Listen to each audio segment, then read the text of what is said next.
Here she is. Tastes like a chicken nugget. Cheers. It's really good. Tastes like a burger. My mind is blown right now. Like the texture is perfect. The juiciness is there. Like it's chicken. It's chicken. The stringiness, it's pulling apart. It totally mimics the real thing. And I would buy this. I would eat this. I'm eating it now. This is a thumbs up from me.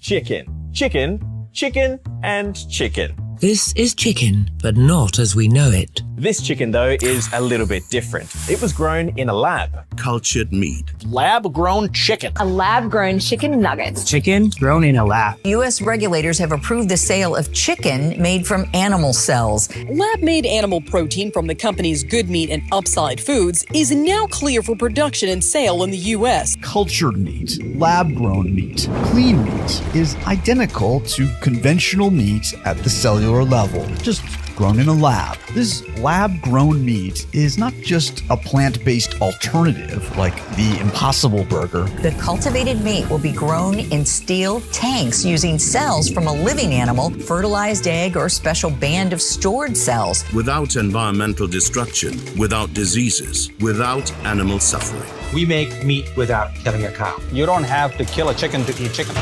Why are people making it? Climate change. It's better for the environment. The environment. It seems as though that the mission statement behind all of this is, hey, we're going to give you the taste of meat, but it's better for you and it's better for the planet.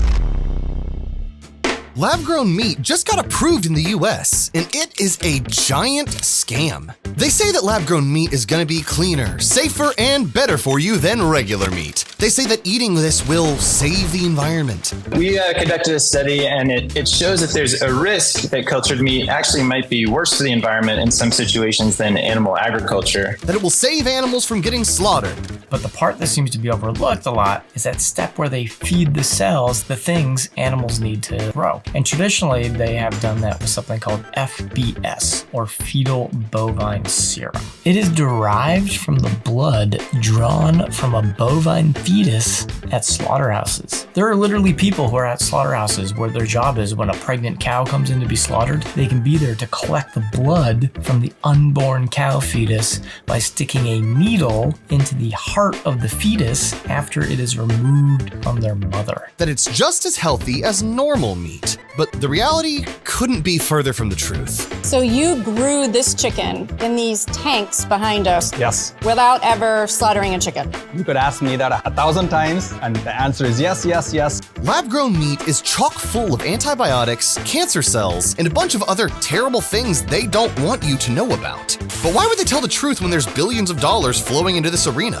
President Biden signed an executive order this year requiring federal agencies to support cultivating alternative food sources. And when there's billions upon billions more to be made. So soon, you're going to be hearing more and more about lab-grown meat. These companies are going to be playing every trick in the book to convince you that it's better than the real thing. But just like every other artificial food that has been concocted over the past century, if you fall for it, you're gonna end up sicker and more malnourished than ever. Welcome to Evil Food Supply, and this is the great lab-grown meat scam. We're running out of time. Nature cannot pay that price anymore. Enough of treating nature like a toilet.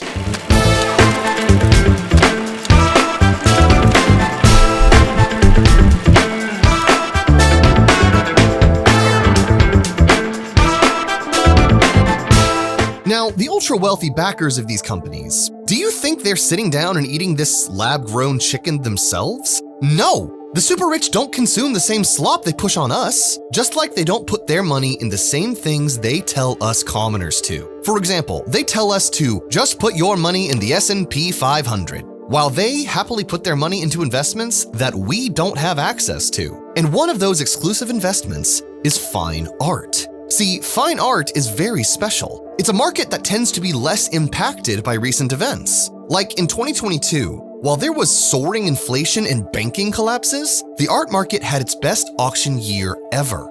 And this year, the art market has now passed its pre-pandemic highs. This has allowed today's sponsor, Masterworks, the art investing platform, to continue paying out to everyday investors like us. In fact, just days ago, they sold a Kusana piece for a 17.6% net return to investors. Investors that were able to get in on this painting without needing millions of dollars. This puts Masterworks' track record at 14 exits, netting us returns like 10, 13, and even 32%. With a track record like that spanning multiple years, it's no wonder Masterworks offerings can sell out in days, even hours. But you'll get priority access for your new account when you use our link in the video description below. So scroll down and get priority access now by clicking the link below.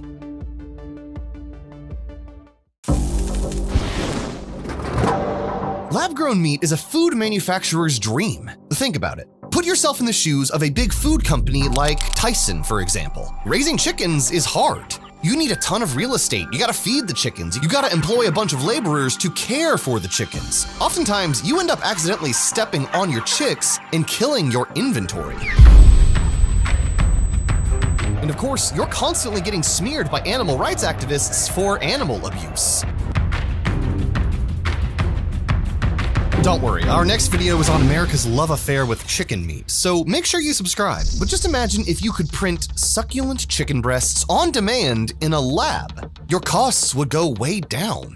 In fact, your costs would eventually go to near zero.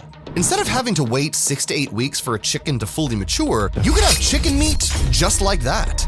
And guess what? You will never have to worry about pesky animal abuse accusations ever again. So of course big food giants like Cargill and Tyson are funding lab-grown meat. It would be a dream come true. And if lab-grown meat ends up being completely devoid of nutrients, or if it's maybe even toxic and dangerous to humans, well. Just like seed oils, the food pyramid, and every other artificial food that's come onto the scene over the last century, the masses will blindly buy into it. And no one will realize that they've been duped until decades later. And so, big food conglomerates and investors have thrown a ludicrous amount of money at lab-grown meat companies.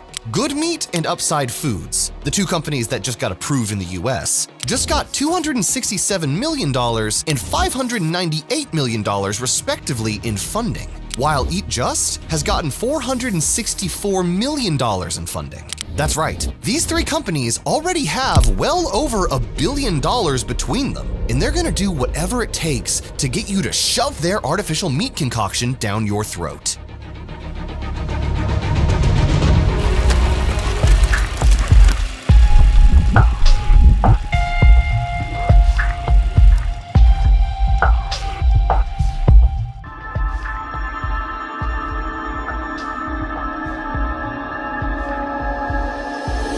Welcome to the Meat Lab. Meat in here. Yes. But I don't see any animals and I don't see any animal parts. Well, that's the trick, right? These are the tissue production cultivators. We invented this sort of technology in order to grow tissue. Is it safe? Absolutely. To make a delectable lab-grown meat nugget, you'll need a few very special ingredients. Number 1, growth factors. Things like sugar, amino acids, vitamins, and trace elements to give the meat everything it needs to grow. And you'll of course extract these factors from the cheapest food imaginable, soy. And so they're going to need things like soybean hydrolysate to provide amino acids. And where do we get soybean hydrolysate from? Well, you get it from soybeans. And how do you get soybeans? Well, you plant these giant monocrops. And what happens when you plant giant monocrops? Well, you decimate the whole ecosystem. But the problem with soy is that it has more estrogen than any other bean in existence. No, seriously, 1 cup of soybeans has the equivalent amount of estrogen as 20,000 cups of chickpeas. If you don't know, estrogen is to females what testosterone is to males. Estrogen is what makes women, women.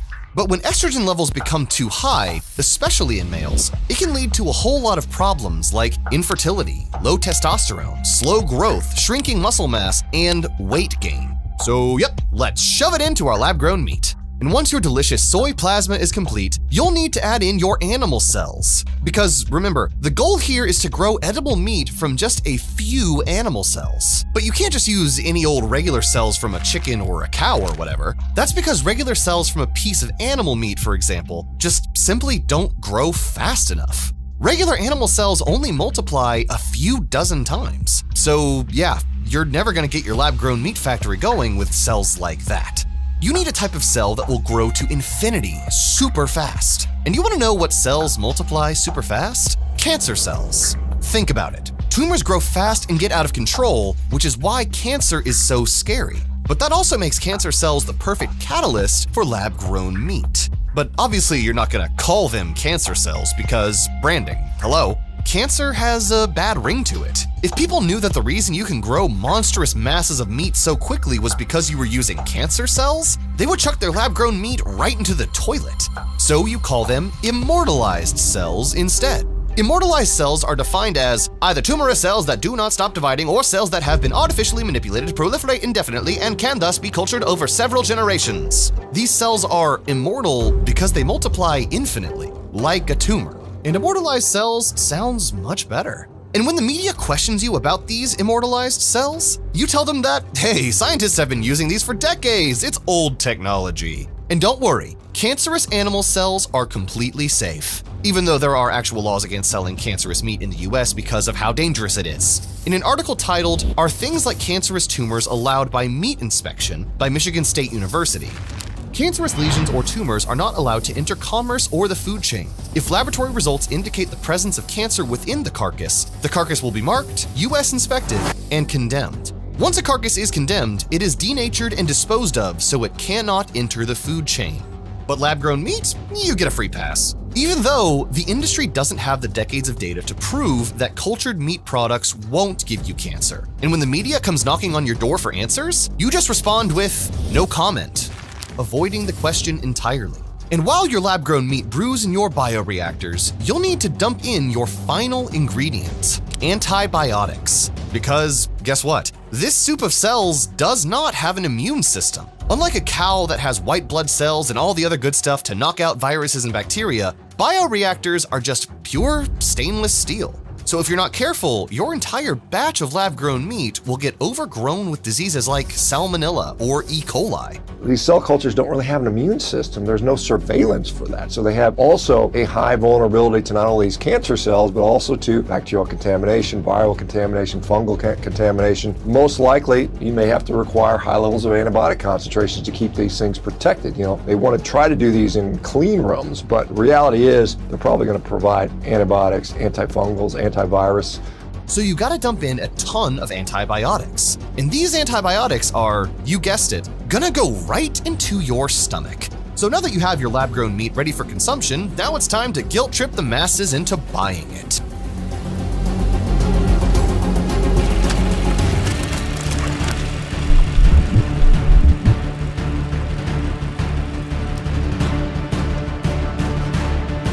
Here's another great benefit to lab-grown meat. It's that just like oat milk and plant-based meat, lab-grown meat gives you the unique ability to tug on people's heartstrings. You can use nifty little marketing phrases like, "You're making the world's kindest beef burger," or "slaughter-free meat," or "helping everyone take a bite out of a better future." For me, when I get up in the morning, the driving principle for me is why cause any harm if you don't need to? You'll also be able to shout from the rooftops that your lab-grown meat is way better for the environment than those disgusting farting cows. What it doesn't have is all the greenhouse gas emissions. What it doesn't have is the elements that lead to increased probabilities of zoonotic disease. What it doesn't have is the, real morality issues that we have with killing 67 billion chickens every single year. The masses will blindly buy into it, when in reality, the amount of electricity to run your massive mush factory is astronomical. One study found that cultured meat facilities produce more greenhouse gas emissions than traditional animal farms would over a 1,000-year period. And another said that lab-grown meat would produce 4 to 25 times more CO2 than regular cattle farming. We've all been conditioned by big food to think that farms and cattle are horrible for the environment, when in reality, when done correctly, animal farms act as a giant carbon sink that can suck up CO2. They can be carbon negative. But there was a third-party life cycle analysis, full life cycle, so they looked at the whole process, not just methane emissions from cows burping, but the whole process at White Oak Pastures, which is a beef operation. It's a Savory Institute hub, so they're following the regenerative Savory Institute practices. And they found that their beef operation was a net carbon sink. So again, it actually sequestered carbon from the atmosphere. It was not emitting carbon. Now, you may be thinking, okay, fine, this lab meat is not as good for the environment as we thought, but at least it doesn't kill animals, right?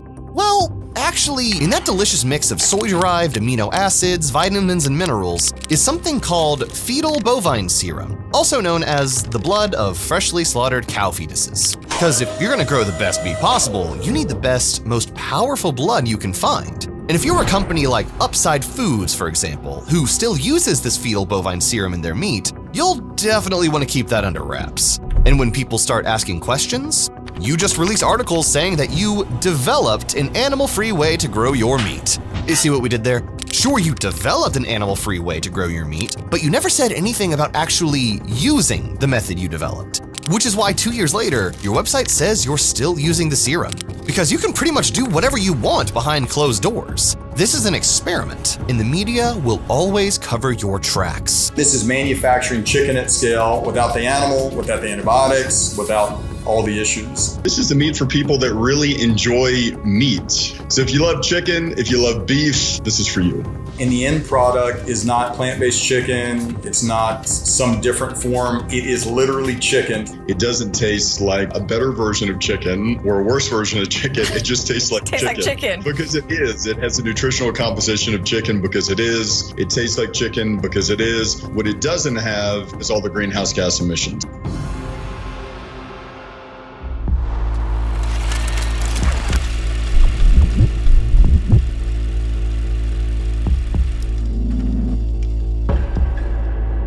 Do not eat lab-grown meat. Upside Foods and Good Meat were just given approval by the FDA to sell their steaming lab-grown meat to a restaurant near you. And Eat Just is about to build a giant meat-growing facility right here in the US. So, lab-grown meat is coming, whether you want it or not. But here's the thing. Getting it approved for human consumption is just the first step of their master plan. The first thing they had to do was get lab-grown meat approved for human consumption. So that they've done. That first step they've done. Number two, what they're going to have to do is go back and make the argument that lab-grown meat is so substantially similar to naturally raised meat that they shouldn't have to label it as lab-grown meat or bioengineered or whatever term they're going to use. So number one, get it approved for humans. Number two, go back and convince them, the government, the agencies, that it's so similar to natural meat that you don't have to label it as lab grown or bioengineered. Number three, the natural meat producers are then going to start labeling theirs as non-lab grown meat or naturally raised or actual meat or whatever term they choose. They'll start using that so that consumers can differentiate and start to, purchase what they want to purchase. So at that point, then the lab-grown meat producers are going to have to go back again and say, look, you already said that, or you agreed that these were substantially similar, that there's not really any noticeable difference between the two. So it's not appropriate for the natural-grown producers to differentiate their product from ours. They're implying it's somehow better. They're implying it's somehow different. We've already had this discussion. You guys have already agreed that it's substantially similar. So therefore, it shouldn't be legal for them to label theirs as being not lab grown or naturally raised or whatever. And they'll make it illegal for the natural producers to differentiate their product with labeling. And then they have what they want, which is a situation where the consumers don't know which one they're getting. They can't choose. Everything's just muddled up together and you buy meat and you take your chances and you hope you're getting what you want. Some will buy into it. Others will fight back. Are ranchers like yourself talking about this new cell cultured meat? As I like to call it, fake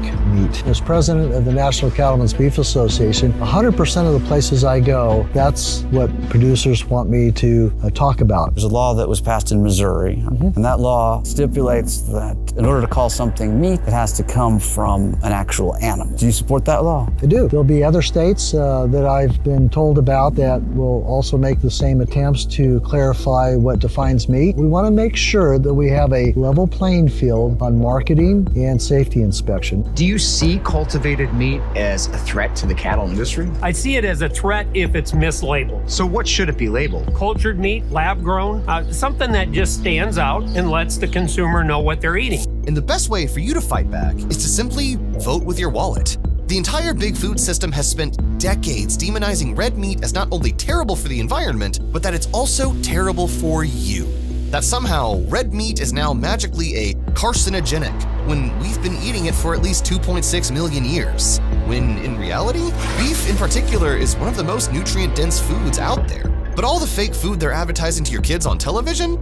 No, those things are fine. We're gonna expose the systematic demonization of meat in a future video because the story is insane. So make sure you click subscribe.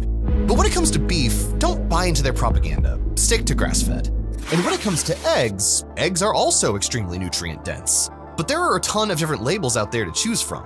Organic, cage-free, free-range, pasture-range, non-GMO, no added hormones. So which one do you pick? Well, we go over exactly what all these labels mean and the gold standard to eat in our latest newsletter that you can get for free by scrolling down and clicking the link below. It takes less than 15 seconds. The Evil Food Insiders newsletter is where we get to alert you on breaking news when it comes to our food supply straight into your inbox, along with important knowledge like this that might not